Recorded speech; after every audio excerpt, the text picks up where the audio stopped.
asked mine already. Okay. So basically, Saurabh, what you're asking is what's the application of this study to what learning is, like how it's connected, right?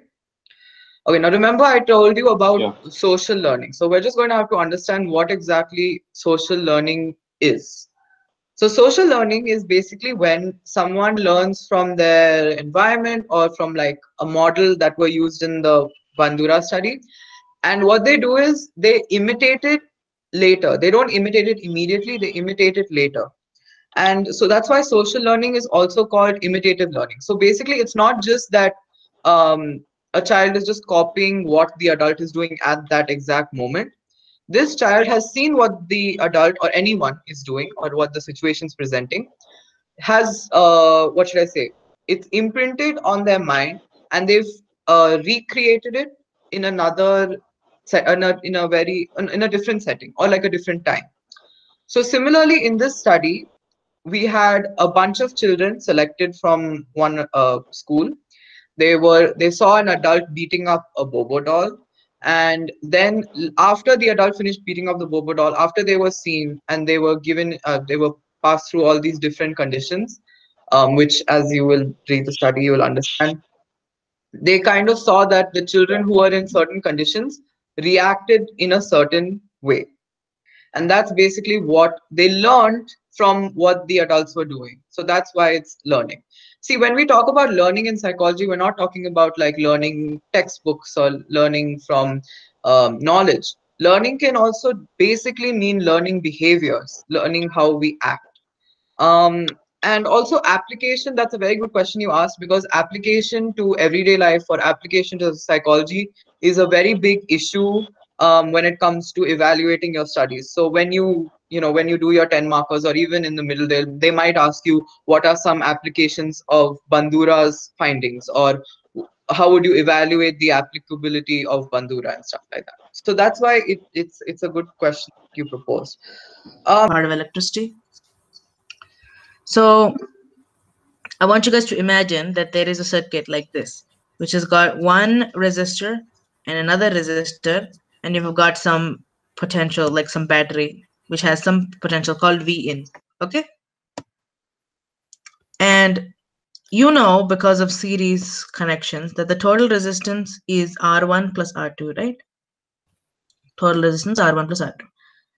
And you know, using Ohm's law, that V is equal to IR, right? So I can rearrange this to give I is equal to V in, which is the potential, the voltage in this circuit, divided by R1 plus R2, which is the total resistance in this circuit. Yes? Yes. All right. So just keep that in mind. This I is equal to V in by R1 plus R2. Now, suppose I want to find what the voltmeter is measuring at this point, at V1, which this voltmeter is measuring, okay? Across the potential across resistor 1 is V1. So we want to know what V1 is. One second, are there two of these tabs? Okay, one second. Yeah. So you want to know what V1 is, right? So V1 is equal to I into R1, right? From Ohm's law, because we're looking across only resistor 1. Right? Yeah. I'm assuming that. Then we know that the current in the whole circuit is Vn by R1 plus R2. That and current is constant in the circuit. So it will be the same for R1 as it is for R2 as it is for the whole circuit. So we will say that the current in R1 is Vn by R1 plus R2. Yes? Yeah. Okay. And then into R1, because it's for that resistance. So then I can rearrange the formula to give R1 by R1 plus R2 into Vn. Does that make sense? Yep. Yeah. I can't hear anything. People saying something? It made sense. Yeah. You are saying something? No. Saket, are you saying something? Yes, we are. Okay, I can't hear anything, so I'll just be back 1 second. Okay. Great lesson. Bro, look at Yashasvi one. Full formula. F1. One changed it from earlier. Faster than all your PFPs when it comes to like. Wonderful. Somebody's saying something now. Okay, great. All right. Sorry, I couldn't hear what I'm saying. So yeah, that makes sense. Yes. Yes. And you're not Alright. sharing screen. Yes, Yeah, she I am is. not. Yeah. Okay. Now, if you want to do the same thing for V2, we will say that the V2 is equal to R2 into. Somebody said something in the. No. Nothing important. Nothing important. Yeah, I'm sorry. Nothing important. I see. Okay. So V2 is equal to R2 into V by R1 plus R2 because it's the same thing. Chi I into R.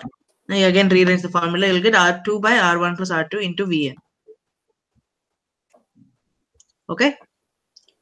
Now that we've understood this, you probably are wondering, why would we ever need such circuit? Basically, seems completely pointless. All we're doing is measuring voltage. But why? The reason we generally have a potential divider circuit is because we can divide the total. It's literally in the name, potential divider circuit. We are dividing the potential that is given by the battery or the cell into two parts so that we could use them for something. Like instead of a voltmeter here, I can put something else. I can put like a bulb or a buzzer or something else, any other circuit component. You can put something else here, right? So you are able to divide this battery cell into two portions so that you could use them for something. So you you could use could that for something.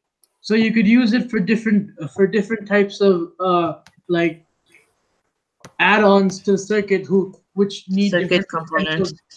circuit components which need different types of potential difference. Different amounts of potential. Amount Yeah. of potential difference. They have different voltage ratings. Like bulbs, many bulbs have different voltage ratings. No, you can put a small bulb and a big bulb by dividing it using the resistors.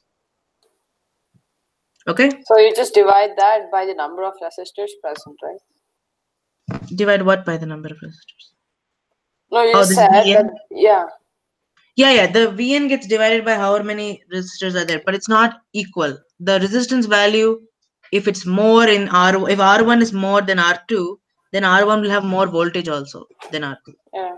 Okay. So you know that in a series circuit, hang on.